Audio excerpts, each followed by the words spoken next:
Hello बेटा and welcome to once again. Last video तक हम लोग क्या पढ़ चुके थे कि कोई भी रेट ऑफ रिएक्शन क्या है, ऑर्डर ऑफ रिएक्शन क्या होता है और उसकी यूनिट क्या होती है, रेट कांस्टेंट क्या है। ये सारी बातें हमने जो लास्ट वीडियो में की थी। अब हम लोग जो है बात करते हैं मोलिकुलरिटी ऑफ ए रिएक्शन आपके पास क्या होती है। तो जो मोलिकुलरिटी है किसी भी केमिकल रिएक्शन की बच्चों, उसको समझने से पहले ये देख लीजिए आप लोग कि जो भी कोई केमिकल रिएक्शन हमारे पास है ना, वो केमिकल रिएक्शन बच्चों दो प्रकार से है। एक आपके पास होती है एलिमेंट्री रिएक्शन, और दूसरी होती है कॉम्प्लेक्स रिएक्शन। जो एलिमेंट्री रिएक्शन होती है ना बच्चों, एलिमेंट्री रिएक्शन का मतलब होता है वो रिएक्शन जो एक सिंगल स्टेप के अंदर आपके पास टेक प्लेस करती है। Those chemical reaction which take place in a simple जो है single step, जो सिंगल स्टेप के अंदर आपके पास जो केमिकल रिएक्शन टेक प्लेस करती हैं वो क्या कहलाती हैं बच्चों, एलिमेंट्री रिएक्शन कहलाती हैं। और कॉम्प्लेक्स रिएक्शन कौन सी होती हैं, जो reaction more than one step में, मोर देन वन स्टेप उसमें टेक प्लेस करती हैं। ठीक है। अब जो एलिमेंट्री रिएक्शन है which take place in a single steps, उनकी मोलिकुलरिटी हम लोग क्या करते हैं, जनरली फाइंड आउट करते हैं। भाई मोलिकुलरिटी किसकी फाइंड आउट करते हैं, जनरल वो chemical reaction which are take place in a single step, means दो ज्यादा एलिमेंट्री रिएक्शंस। अब है क्या ये चीज, मोलिकुलरिटी है क्या? मोलिकुलरिटी क्या होती है बच्चों, किसी भी केमिकल रिएक्शन के अंदर मोलिकुलरिटी क्या है, किसी भी केमिकल रिएक्शन के अंदर जितने भी नंबर ऑफ एटम्स या आयंस या मॉलिक्यूल्स वो आपस में कंबाइंड होते हैं। किसी भी केमिकल रिएक्शन के अंदर जितने भी नंबर ऑफ एटम्स, आयन या मॉलिक्यूल्स जो है कंबाइंड होते हैं या टेक प्लेस करते हैं, जिनकी वजह से मोलिकुलर कोई भी केमिकल रिएक्शन टेक प्लेस करती है, उसको हम लोग क्या बोलते हैं, मोलिकुलरिटी ऑफ ए रिएक्शन बोलते हैं। किसके केस में बच्चों, एलिमेंट्री रिएक्शन के केस में। बात समझ में आ गई। जो कॉम्प्लेक्स रिएक्शन होती हैं तो उन कॉम्प्लेक्स रिएक्शन में तो मोर देन वन स्टेप होंगे। मेनली जो कॉम्प्लेक्स रिएक्शन होती है बेटा, उसमें दो स्टेप्स को मेनली स्टडी किया जाता है। भाई एक स्टेप आपके पास होता है स्लो स्टेप और दूसरी आपके पास होता है फास्ट स्टेप। जो स्लो स्टेप होता ना, उस पर क्या होती है, मेनली जो रेट ऑफ रिएक्शन है वो डिपेंड करती है। किसी भी कॉम्प्लेक्स रिएक्शन में बच्चों जो स्लो स्टेप होता है, उस स्लो स्टेप के ऊपर क्या होती है, जो रेट ऑफ रिएक्शन है वो जनरली डिपेंड करती है। तो जनरली जो स्लो स्टेप आपके पास है, उस स्लो स्टेप को हम लोग क्या बोलते हैं, rate determining step, rate determining step. बहुत बार तो यही क्वेश्चन आ जाता है एग्जाम में, which step is known as the rate determining step. तो रेट डिटरमाइनिंग स्टेप कौन सा होता है बच्चों, स्लो स्टेप होता है। स्लो स्टेप कब आता है, जब कोई भी कॉम्प्लेक्स रिएक्शन आपके पास होती है और वो complex reaction more than one step में टेक प्लेस आपके पास करेगी, देन जो उसके मैकेनिज्म्स है, उसके मैकेनिज्म्स को पढ़ने के लिए हमें क्या होगा, स्टेप टू स्टेप स्टडी करनी पड़ेगी। मैकेनिज्म हम लोग हमेशा आपको बताते हैं क्या होता है बच्चों, स्टेप टू स्टेप स्टडी आपके पास होता है। तो जब स्टेप टू स्टेप स्टडी हम लोग करते हैं तो उसमें दो मेन स्टेप हमारे पास आएंगे, स्लो स्टेप और फास्ट स्टेप। जो स्लो स्टेप आपके पास है बच्चों, उसको बोलते हैं हम लोग रेट डिटरमाइनिंग स्टेप्स। अगर आपने जर्नल या ऑर्डिनरी जो केमिकल रिएक्शन है उनकी मोलिकुलरिटी को फाइंड आउट करना है, जैसे मान लीजिए आपके पास कहा जाता है डिकम्पोजिशन ऑफ O2F2 है। अब क्या होगा बच्चों, O2F2 अगर आपके पास क्या है O2F2, ये डिकम्पोज होता है और ये डिकम्पोज होकर क्या करता है, oxygen gas and fluorine gas को प्रोड्यूस करता है।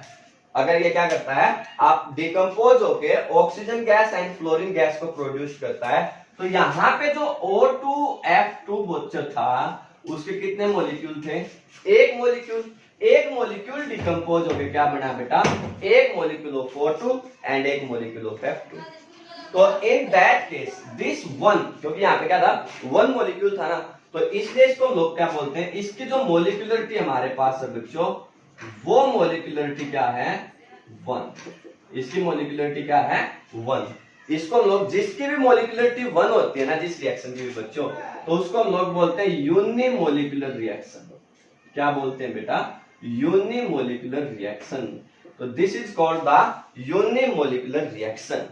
जैसे आपको कहा जाता है 2HI that will be converted into hydrogen gas plus iodine gas.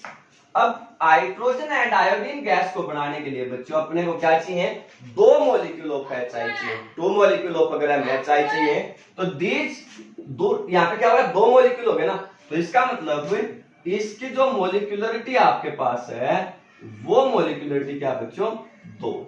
और जिस केमिकल रिएक्शन की मॉलिक्यूलरिटी 2 होती है उसको हम लोग क्या बोलते हैं, बाई मोलिकुलर रिएक्शन।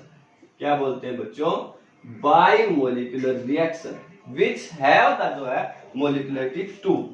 अगर मान लीजिए आपके पास क्या बच्चों 2NO that will be react with O2 converted into NO2। एक रिएक्शन है बच्चों, क्या है, 2NO that will be react with the O2 converted into 2NO2। अब यहाँ पे क्या हुआ, 2 मॉलिक्यूल थे बेटा NO के और एक मॉलिक्यूल था O2 का, तो ये जब आपस में कंबाइंड हुए तो आपके पास 2NO2 मिले, means 2 mole NO 1 mole of O2। It means that there are only 3 molecules. तो आप लोग कहेंगे इसकी जो मॉलिक्यूलरिटी हमारे पास है वो मॉलिक्यूलरिटी क्या थी बच्चों, 3, या इसको हम लोग क्या बोलते हैं, ट्राई मोलिकुलर रिएक्शन। इसको क्या बोलते हैं बेटा अपन, ट्राई मोलिकुलर रिएक्शन। समझ में आई बात। तो इस तरह से हम लोग क्या करते हैं, जो भी मोलिकुलरिटी है किसी केमिकल रिएक्शंस की उसको डिफाइन करते हैं। क्या होती है बच्चों, ये बात समझ में आई, जितने भी नंबर ऑफ एटम्स या आयन या मॉलिक्यूल्स, यहाँ पे एक O2F2 मॉलिक्यूल्स था, यहाँ पे 2HI मॉलिक्यूल्स थे, यहाँ पे 2 NO और एक O2 मॉलिक्यूल्स था, तो 3 हो गए। तो किसी भी सिंपल रिएक्शन में आप लोग याद रखिएगा बच्चों, किसी भी सिंपल रिएक्शन में जितने भी नंबर ऑफ एटम्स, आयन या मॉलिक्यूल्स आपस में कंबाइंड होते हैं तो वो क्या है, उसकी मॉलिक्यूलरिटी आपके पास होती है। अब नेक्स्ट क्वेश्चन जो था वो ये था कि अगर मॉलिक्यूलरिटी क्या कॉम्प्लेक्स रिएक्शन की कभी नहीं आएगी, या किसी कॉम्प्लेक्स रिएक्शन की मॉलिक्यूलरिटी अगर हमें फाइंड आउट करनी है तो वो कैसे फाइंड आउट करेंगे। तो जैसा कि बच्चों हमने आपको पहले भी बताया था, जो ऑर्डर ऑफ ए रिएक्शन हमारे पास होता है ना बेटा, वो order of a reaction does not depend upon the stoichiometric coefficient, वो उनके किसी फ्रैक्शन के ऊपर डिपेंड करता है। ये बात हम लोगों ने आपको ऑलरेडी समझाई थी जब रेट लॉ और जो लॉ ऑफ मास एक्शन समझा रहे थे। तो इसी तरह आपने क्या करना होगा, इस बात का पता लगाने के लिए कि किसी भी कॉम्प्लेक्स रिएक्शन की जो मॉलिक्यूलरिटी है वो क्या आएगी, इसको पता लगाने के लिए आपने क्या करना होगा, उसका मैकेनिज्म्स लिखना होगा। क्या करना होगा बच्चों, उस कॉम्प्लेक्स रिएक्शन का मैकेनिज्म्स आप लोगों ने लिखना होगा, और उस मैकेनिज्म्स के अकॉर्डिंगली हम लोग ये फाइंड आउट करेंगे कि इसकी मॉलिक्यूलरिटी जो हमारे पास है वो मॉलिक्यूलरिटी ऑफ द रिएक्शन क्या आएगी, कैसे आएगी, उसको समझिए। अगर आपसे ये कहा जाता ना बच्चों कि what is the molecularity of a reaction, आप लोग पहले ये बता, जो मॉलिक्यूलरिटी ऑफ ए रिएक्शन क्या है तो आप लोग आराम से लिख देंगे। अब आपसे कहा क्या जाता है what is the mechanism of a reaction, तो मैकेनिज्म ऑफ ए रिएक्शन वो क्या होता है भाई, ऑफ ए रिएक्शन। तो ये बात हम लोग आपको बार बार समझाते हैं, +1 से समझा रहे हैं बच्चों। क्या होता है, किसी भी केमिकल रिएक्शन की, कोई भी केमिकल रिएक्शन अगर आपके पास है उसकी स्टेप टू स्टेप स्टडी करना। Step to step study of a chemical reaction, study of a chemical reaction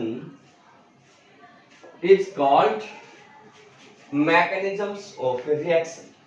तो जो ऑर्गेनिक होती है बेटा उसमें तो हम लोग अक्सर आपको बताते हैं मेनली 3 स्टेप होते हैं, chain initiation step, chain propagation step और चेन टर्मिनेशन स्टेप। लेकिन जब हम लोग इनऑर्गेनिक को पढ़ते हैं, फिजिकल केमिस्ट्री में मैकेनिज्म देखते हैं बच्चों, तो मेनली 2 स्टेप को हम लोग पढ़ते हैं, एक होता है स्लो स्टेप और दूसरा हमारे पास क्या होता है बच्चों, फास्ट स्टेप।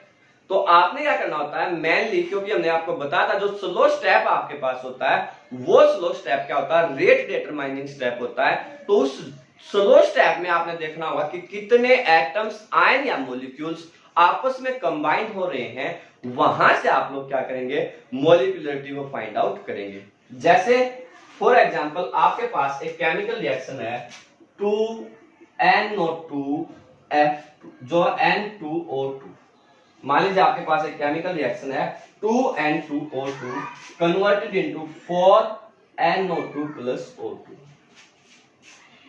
हमने कहा कि अगर ये रिएक्शन हमारे पास है बच्चों, तो इसका जो ऑर्डर है, ऑर्डर ऑफ द रिएक्शन वो 1 है, या आप लोग ये कहिए कि वो क्या है, 1 आपके पास है। अगर इसका ऑर्डर ऑफ रिएक्शन 1 है तो इसका मतलब क्या है कि जो इसकी रेट है बच्चों वो डायरेक्टली प्रोपोर्शनल है N2O2 की कंसंट्रेशन के। वो क्या बच्चों, N2O2 की कंसंट्रेशन के डायरेक्टली प्रोपोर्शनल आपके पास। अब अगर आपने इसको समझना कि ये कैसे हुआ, तो आप लोग कहेंगे भाई इसमें होता क्या है, जो N2O2 है बच्चों वो डिकम्पोज होता है NO2 और NO3 में, O2 की प्रेजेंस में या हीट करने से। अब this is the slow step 1 या स्लो स्टेप। अब क्या होगा बच्चों, जो यो NO3 आपके पास बना है, ये दूसरे जो NO2 मॉलिक्यूल था उसके साथ ये रिएक्ट करेगा बच्चों, और आपके पास क्या करेगा, immediately NO2 and O2 gas को रिलीज कर देगा। इमीडिएटली क्या करेगा बच्चों, NO2 एंड O2 गैस को रिलीज कर देगा। अब ये क्या था, ये तो एक केमिकल, ये क्या बहुत ही फास्ट स्टेप, ये स्टेप 2 लिख दीजिए आप लोग इसको। ये क्या था, स्लो स्टेप, और ये क्या था, फास्ट स्टेप। अब ये स्टेप क्या होता है, सेकंडों में टेक प्लेस कर जाता है, और जो स्लो स्टेप है उसको आप लोग स्टडी कर सकते हैं। तो इसलिए ये क्या बहुत फास्ट स्टेप है, इसलिए इस पे rate of reaction generally depend नहीं करती है। यहां से एक क्वेश्चन और उठता है बेटा, वो क्या कि ये जो NO3 है ये क्या है, इस केमिकल रिएक्शन के दौरान तो पैदा हुआ है, और केमिकल रिएक्शन के दौरान ही क्या हो गया, एलिमिनेट हो गया। प्रोडक्ट में हमारे पास जो NO3 कहीं नहीं आया है, ठीक है, NO2 और O2 आया है। ये जब स्लो स्टेप था तब ये हमारे पास NO3 आया था। तो सच टाइप ऑफ द जो है कंपाउंड जो किसी केमिकल रिएक्शन के दौरान तो पैदा होते हैं और उसी केमिकल रिएक्शंस के दौरान क्या हो जाते हैं, एलिमिनेट हो जाते हैं या खत्म हो जाते हैं, तो such type of the chemical compound are known as the intermediate. क्या बोलते हैं बच्चों इसको, इंटरमीडिएट। तो अगर आपसे पूछा जाए what is the role of NO3 in this reaction, तो NO3 is a intermediate, it start up the chemical reaction. जो केमिकल रिएक्शन है ना उसकी स्पीड को क्या करता है बच्चों, ये इंक्रीज आपके पास करता है। बात समझ में आई बेटा, पक्का? क्या होती है स्टोरी, इतनी बात समझ में आई, पक्का? हम लोग अगर मैकेनिज्म्स को समझना चाहें तो एक और एग्जांपल हम लोग लेते हैं। मान लीजिए आपसे कहा जाता है कि NO2 that will be react with the F2। क्या कहा गया बच्चों, NO2 two molecule of NO2 that will be react with the F2 converted into 2NO2F। अब ये पाया गया कि जो इसकी रेट आपके पास है बच्चों वो डायरेक्टली प्रोपोर्शनल है NO2 की कंसंट्रेशन और F2 की कंसंट्रेशन से। जो इसकी रेट है बच्चों वो क्या है, डायरेक्टली प्रोपोर्शनल है NO2 एंड F2 की कंसंट्रेशन के। मींस आप लोग ये कह सकते हैं कि जो इसका ऑर्डर ऑफ द रिएक्शन है वो ऑर्डर ऑफ रिएक्शन आपके पास क्या है बच्चों, 2। जो ऑर्डर ऑफ द रिएक्शन आपके पास है ना बच्चों वो क्या है, 2। बात समझ में आ गई, पक्का? तो अब आपने इसको समझना है कि इसका जो ऑर्डर ऑफ रिएक्शन है वो 2 है, या इसकी जो मॉलिक्यूलरिटी है वो 2 कैसे आई। अगर आपने इसको समझना है तो आप लोग इसका मैकेनिज्म्स लिखेंगे बच्चों। स्टेप 1 क्या बोलना उसको, स्लो स्टेप। आप लोग कहेंगे बच्चों NO2 that will be react with the F2। वो आपके पास जैसे ही हमने हीट किया तो it produce the NO2F plus F। अब जो ये F आपके पास है ना बच्चों, ये F क्या है, बहुत ज्यादा हाईली रिएक्टिव। आपको पता है F2 की फॉर्म में है तो ये डायटोमिक फॉर्म में एग्जिस्ट करता है, उसमें स्टेबल है। अगर ओनली F है तो वो क्या होता है, बहुत ही मोस्ट जो रिएक्टिव आपके पास होता है। तो इसलिए ये क्या है, इसका स्लो स्टेप। और जैसे ही आप लोग क्या करेंगे इसको स्टेप 2 में, जैसे दूसरे NO2 मॉलिक्यूल जो आपके पास है उसको ये F आपके पास मिलेगा बच्चों, तो ये NO2F इमीडिएटली आपके पास फॉर्म करेगा। ये क्या करेगा बच्चों, इमीडिएटली NO2F फॉर्म कर देता है। तो इसलिए ये क्या होगा, बहुत ही ज्यादा फास्ट स्टेप। ये क्या बच्चों, बहुत ज्यादा फास्ट स्टेप आपके पास है, और ये क्या था, स्लो स्टेप। और हम कहते हैं कि स्लो स्टेप ही रेट डिटरमाइनिंग स्टेप होता है। तो इसी की सहायता से हम लोग क्या कर सकते हैं, इसका ऑर्डर फाइंड आउट कर सकते हैं, या ये बता सकते हैं कि इसकी जो रेट है वो किन फैक्टर्स के ऊपर डिपेंड करेगी। बात समझ में आई बेटा? पक्का। अगर इस केमिकल रिएक्शन में वो आपसे पूछता है व्हाट इज द इंटरमीडिएट, तो आप लोग कहेंगे जो F हमारे पास था बच्चों, वो F क्या है, इंटरमीडिएट है। वो इस केमिकल रिएक्शन के दौरान प्रोड्यूस हुआ है, और इस केमिकल रिएक्शन के दौरान ही क्या होगा, एलिमिनेट होगा। तो this F is the intermediate of this chemical reaction. बात समझ में आई बेटा?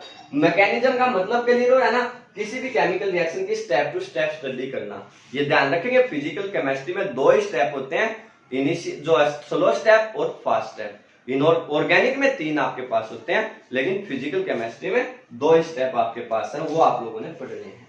मान लीजिए आपके पास एक अनदर केमिकल रिएक्शन है, वो केमिकल रिएक्शन क्या है बच्चों, वो और थोड़ी इंटरेस्टिंग है। वो क्या है, NO2 that will be react with the CO, carbon monoxide, and produce the CO2 and NO। ठीक है, अब ये पाया गया कि जो इसकी रेट हमारे पास है बच्चों, वो रेट डायरेक्टली प्रोपोर्शनल है कंसंट्रेशन ऑफ NO2। इसकी जो रेट है वो क्या है, डायरेक्टली प्रोपोर्शनल है NO2 के, means it does not depend upon the concentration of O2। तो आप लोग कहेंगे जो इसका ऑर्डर ऑफ रिएक्शन है, वो ऑर्डर ऑफ रिएक्शन हमारे पास क्या है, 1 है। फर्स्ट ऑर्डर रिएक्शन ये आपके पास है। समझ में आ गई बात? सॉरी, इसको आप लोग कहेंगे जो है NO2 की पावर 2 के डायरेक्टली प्रोपोर्शनल है, तो इसका मतलब इसका ऑर्डर ऑफ रिएक्शन हमारे पास क्या, 2 है। आप लोग इसको ऐसे लिख सकते हैं कि इसकी जो रेट है वो K इंटू NO2 की पावर 2 इसके बराबर हमारे पास। अब अगर आपने इसको समझना है कि ये रिएक्शन होती कैसे है, मींस इसको स्टेप टू स्टेप देखना है, तो आप लोग कहेंगे जो इसका स्टेप 1 है बच्चों, वो क्या है भाई, आप कहेंगे जो NO2 है वो दूसरे NO2 मॉलिक्यूल के साथ रिएक्ट करेगा, और ये कन्वर्ट किस में हो जाएगा, NO plus NO3। This is the slow step. ये क्या बच्चों, स्लो स्टेप। इसी पे रेट ऑफ रिएक्शन डिपेंड करती है। और जो इसका स्टेप 2 आपके पास है बच्चों, वो क्या होगा, जो CO है वो इस NO3 के साथ रिएक्शन करेगी बच्चों, और कन्वर्ट हो जाएगी CO2 प्लस NO3। अब इस NO2 से NO2 कैंसिल हो जाएगा, और ये रिएक्शन आपके पास जो प्रोडक्ट में कन्वर्ट हो जाएगी। मींस यहाँ पे एक NO2 ही जो बैलेंस्ड केमिकल रिएक्शन जब हम लोग इसकी लिखेंगे, तो उसमें तो एक NO2 ही यूज होगा बेटा। जब हम लोग इसकी बैलेंस केमिकल रिएक्शन लिखेंगे तो उसमें तो एक NO2 ही यूज होगा, लेकिन एक्चुअल में ये रेट ऑफ जो ये केमिकल रिएक्शन है 2 NO2 पे डिपेंड करती है। बात समझ में आई? तो दैट्स व्हाई दिस स्टेप जो है is slow step and rate determining step, this is fast step, and that जो है ये भी आपसे कुछ जो कंसर्न है, तो ये इस पे क्यों डिपेंड नहीं करते, तो इसका कारण भी यही है। बात समझ में आ गई? पक्का क्लियर है बच्चों? समझ में आ गया ना अच्छे से बेटा? तो अगर इसमें इंटरमीडिएट पूछा जाएगा तो वापस आपके पास क्या हो जाएगा, NO3 इज द इंटरमीडिएट। बात क्लियर बेटा? तो ये क्या है, mechanisms of a chemical reaction and molecularity of a chemical reactions. तो आपने क्या करना है, जो भी आप लोग बुक यूज करते हैं बच्चों, उस बुक में मॉलिक्यूलरिटी और जो है मैकेनिज्म्स पे बेस्ड जो भी छोटे मोटे न्यूमेरिकल्स या एक आदि और केमिकल रिएक्शन का मैकेनिज्म्स आपको पास बचता है, तो उसको आप लोग जो है अच्छे से जरूर कर लीजिएगा बच्चों, ठीक है? और एक क्वेश्चन आप लोगों ने जरूर करना है, वो क्वेश्चन है order of reaction and molecularity of a reaction में डिफरेंस क्या है। तो ऑर्डर ऑफ रिएक्शन क्या है बच्चों, ऑर्डर ऑफ रिएक्शन एक्चुअल में स्टिचियोमेट्रिक कोएफिशिएंट जिनके ऊपर रेट ऑफ रिएक्शन एक्चुअली में डिपेंड करती है उनका सम होता है।